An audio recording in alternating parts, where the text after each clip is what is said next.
William COUGHLIN. On May 28, 1993, 26-year-old William COUGHLIN, who suddenly became interested in caving, decided to visit one of the caves in Kentucky with his friends James and Kevin. The cave offered two visiting options: an easy historical tour, accessible to most, and a more challenging and risky wildlife tour, designed for experienced speleologists. After they passed through the historical part of the cave, the guide suggested that they go on a more extreme tour. If they agreed, he forced them to sign a document in which they confirmed that they were aware of the risks and refused to complain to the organizers. This, of course, should have been alarming, and Kevin chose to stay in a safer area of the cave. The guide led William, James, and 4 other participants deeper into the area, along a route intended for wild tourists. He warned them to be extremely careful and consider all possible dangers. They soon found themselves in front of a 30-foot suspended ladder with wooden rungs. After going down and walking a little more, they saw another staircase, but shorter. At that moment, the guide announced that the official part of the tour was completed. He allowed them to explore the adjacent aisles if they wanted, but warned them that they were behind schedule and he needed to step away for a minute to make a phone call. At the foot of the second staircase, William decided to explore the passage he had noticed earlier, which he had talked about with James. James supported him. William tried to climb the stairs, but it was difficult for him. Because of his height, 6 feet, and weight, 220 pounds, the climb was not easy. In the end, William decided to wait for the guide's return. Time passed, but the guide did not appear. Then William tried to climb the stairs again. Unfortunately, in the middle of the climb, he fell off and hit his head hard on a protruding rock. But first, I've got a challenge for you. Only 1% of viewers will be able to complete it. Here are the rules. Skipping ahead, leaving halfway through, or watching on fast speed equals you lose. Are you ready? And then on the ground. Blood began to flow from the wound on his head. The guide and James immediately ran up to him. Despite the fact that William remained conscious, he was disoriented and had difficulty understanding what was happening. When the guide finally returned, he ordered everyone to climb back the same way. But William couldn't do it in this state. James, enraged, insisted on calling rescuers, but the guide rejected his request, saying they had to help William get out on his own. James began to suspect that the guide was evading reporting the incident to the authorities, perhaps fearing panic among other visitors. The band made a decision. The best option was to bypass the second staircase by taking an alternative route through a narrow passage that they had noticed earlier, but which was not included in the official tour.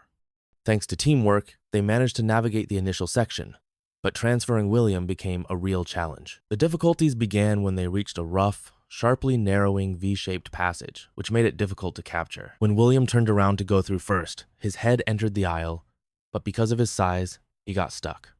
Halfway there, he realized that he couldn't move forward or backward.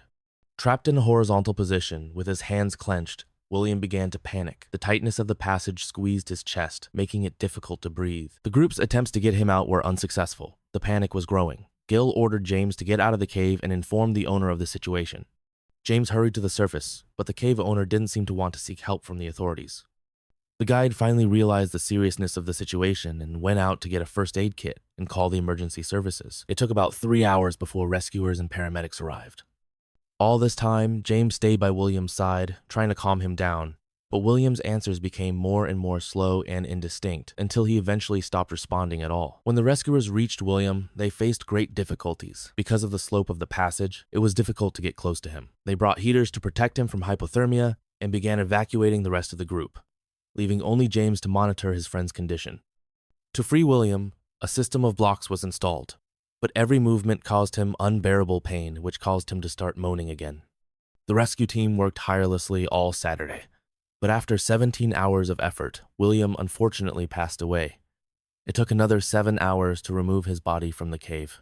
The Hermit Cave Incident, Oklahoma, an ordinary night trip to the Hermit's Cave, turned into a tragedy. Robert, accompanied by his stepbrother Richard and their mutual friend Ben, planned this trip. At night, they gathered around a campfire, exchanging stories and legends about this mysterious cave. The next morning, when it was time to return home, curiosity got the better of me. The cave remained unexplored for the most part, which made it mysterious. Robert suggested a quick reconnaissance.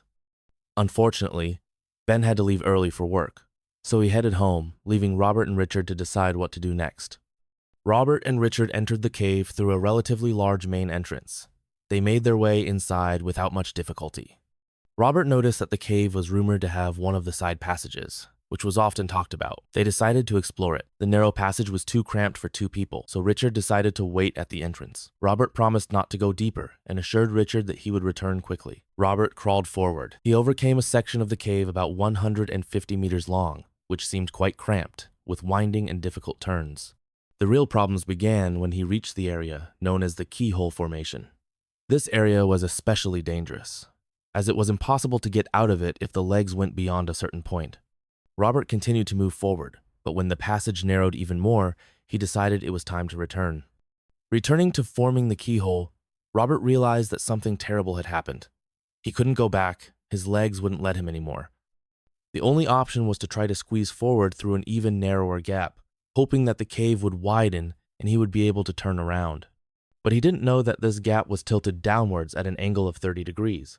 Releasing all the air from his lungs to match the size of the passage, Robert squeezed through the space. After several attempts, he realized the terrifying truth. He was stuck. Gravity was working against him, and every attempt to move only made his situation worse. In desperation, Robert began to call for help, but Richard, who was waiting at the entrance to the cave, could not hear him. After a while, Richard, worried, decided to enter the cave. Unfortunately, he didn't have a flashlight, as Robert had only brought one with him. Richard crawled in total darkness. Richard called Robert, who immediately shouted back, making it clear that he was trapped and had difficulty breathing. Realizing that he would not be able to reach his stepbrother in the pitch darkness, Richard left the cave to call for help. After an hour, a rescue team consisting of 10 people arrived. An assessment of the current situation has begun. The main problem was Robert's position. He was trapped in an extremely deep part of the cave, about 150 meters from the main entrance. This eliminated the possibility of drilling from above. The only way to reach it was through the cramped interior passages of the cave. The rescuers themselves had difficulty breathing due to the cramped conditions. They installed a ventilation system to pump warm air into the passageways. Due to the limited space, only one lifeguard could work at a time. Armed with hand tools, they began attempts to expand the keyhole formation. The lack of space severely limited their maneuverability, and there was less and less time left. Robert found it increasingly difficult to breathe, and at some point he stopped moving, making faint gurgling sounds indicating suffocation. After several hours of hard work, rescuers managed to dig a tunnel in the rock and reach Robert. He was unconscious, but they felt a weak pulse, which gave them hope. They tried to extract it as quickly as possible. They immediately started pulling it out, but unfortunately, this attempt was unsuccessful. The possibility of using a block system was considered, but the limestone and gypsum walls of the cave turned out to be too fragile to withstand the necessary tension. Having no other options, they continued to dig around his body, which took about an hour more. Finally, having freed Robert, they carried him to the surface, where paramedics were already waiting for them. Unfortunately, it was already too late. After 5 hours of relentless rescue efforts, Robert was pronounced dead. The tragedy occurred in April 1995. I don't think that you will manage to click on the next video before the time runs out. 3, 2, 1, you lost.